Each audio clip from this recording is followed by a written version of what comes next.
Hello everyone and welcome to EcoElsa. On today's episode, we will be covering the benefits of taking your class outdoors, as well as a basic intro on how to get started doing it. So, let's get started.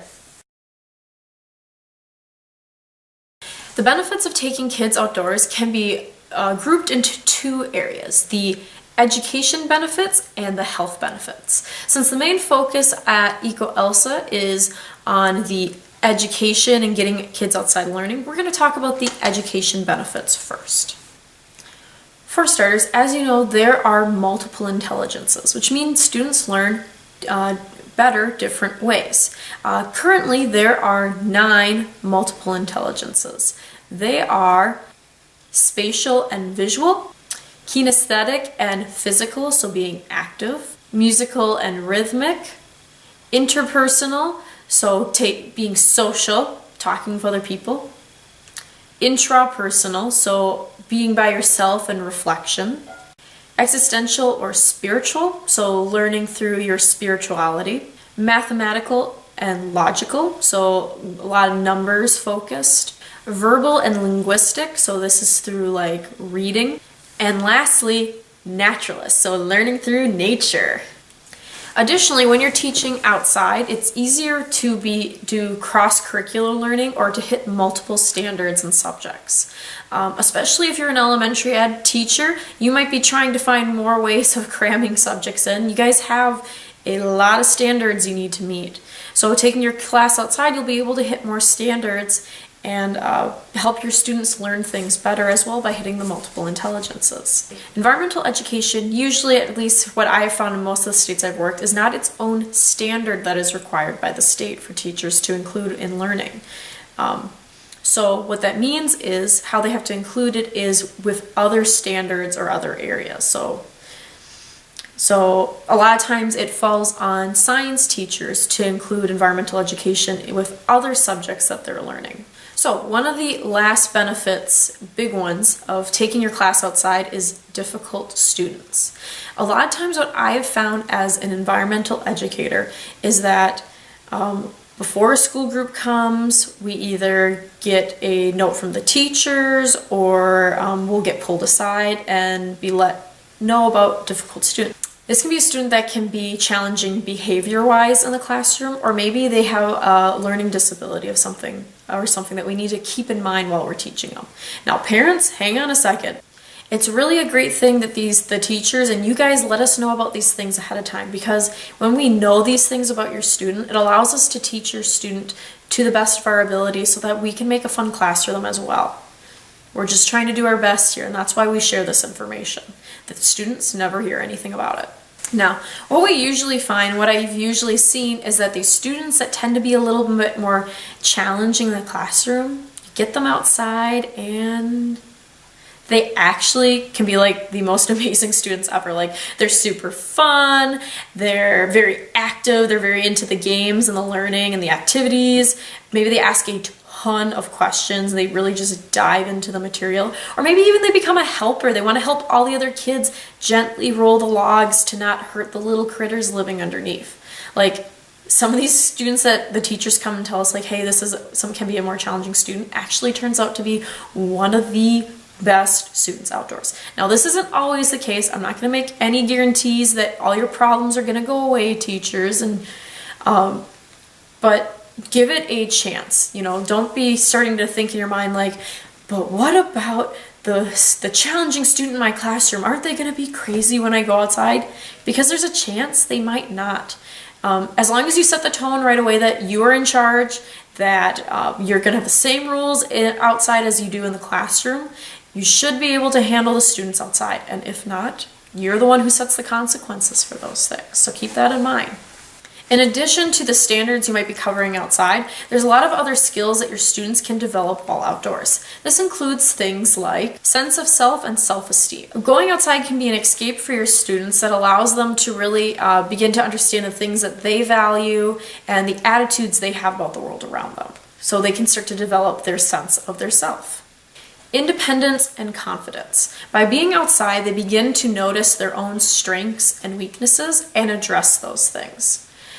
Because of this, they're able to stretch how comfortable they are outside and really develop their sense of confidence and independence for taking care of themselves. Resilience and grit. When they go outside, they really begin to experience challenges, and they can develop a way of embracing or relishing those challenges that allow them to handle setbacks in a more healthy way and understand that nothing's going to always be perfect. They also can develop cooperation and empathy. By being outside with their classmates, they begin to get a better understanding of their classmates in a different area than in class. They begin to understand, like, hey, so-and-so doesn't like bugs. So maybe I can be a little bit empathetic and not shove bugs up in their face, you know? They begin to learn to trust each other and build their own kind of community outside. A lot of how-to starters for taking kids outside starts with having your class sit down and set their own rules and guidelines for being outside, so they can really develop their own kind of community and really take a hold of it and embrace this outdoor learning space as their own place. Additional skills they may develop include taking the initiative, creativity, motor skills, self-discipline, decision-making, and problem-solving. Now that we've covered most of the education benefits of taking kids outside, let's also discuss some of the health benefits, because these are also very important and can help you play a great role in the health of your students and your student community. So health benefits can be divided into two areas: physical benefits and mental benefits. We're going to start by talking about the physical benefits, because these are sometimes a lot easier to see. For starters, this day is exercise. More children these days are spending more and more time inside. Childhood obesity is on the rise, and being outside for your class and getting them moving and grooving is a great way to help decrease the risk of your children developing obesity or unhealthy lifestyle. Also for you, if you get active and you play the games too, you will be getting healthy as well. So your body will thank you. Play the games.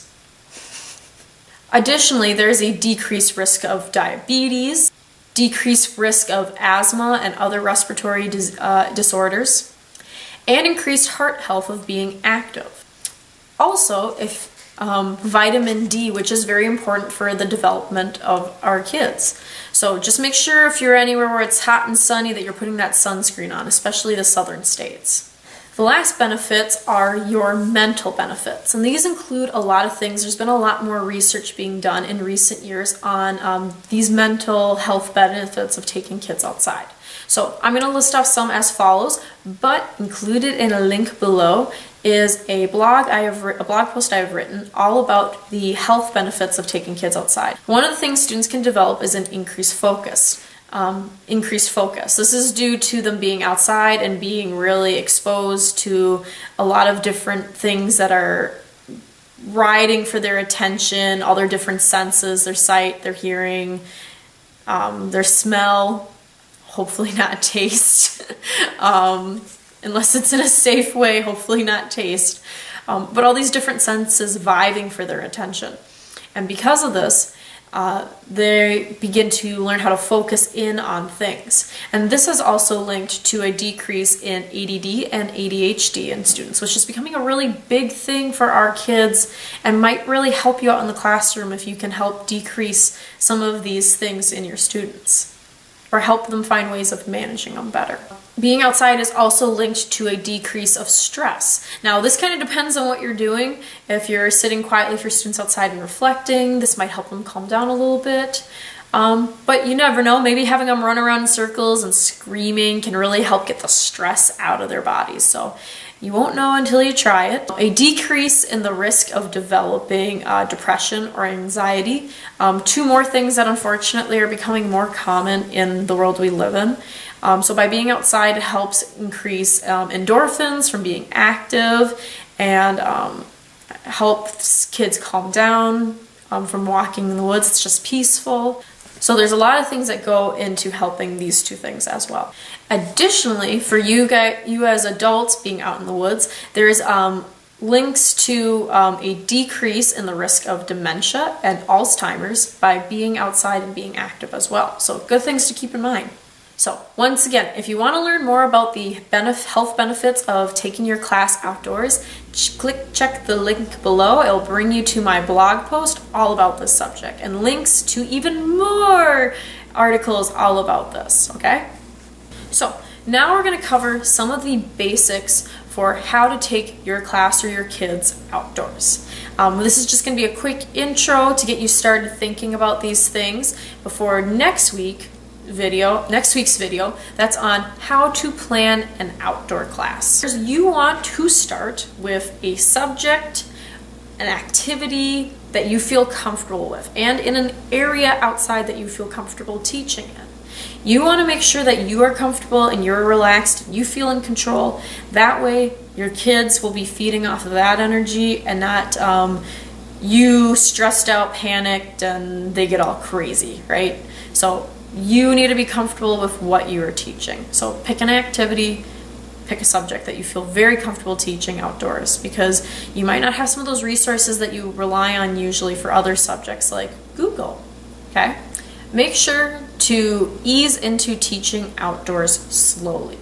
I know we all want to jump in guns a-blazing, get going, change the world, save all the children from nature deficient disorder, but just ease into it, take your time, learn everything you can about each activity as you do it. So really gauge your students. Is exploration their thing? Are exploring activities really hitting it off with them? Are they really understanding and remembering the material?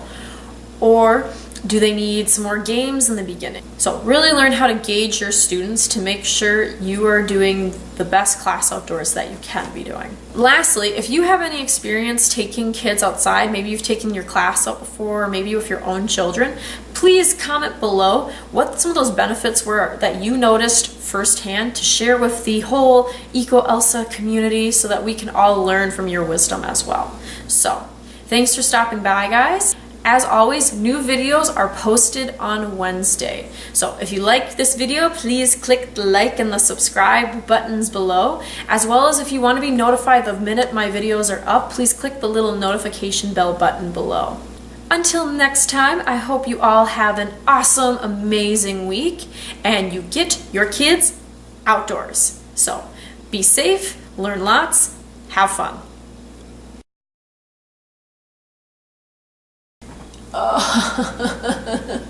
Why?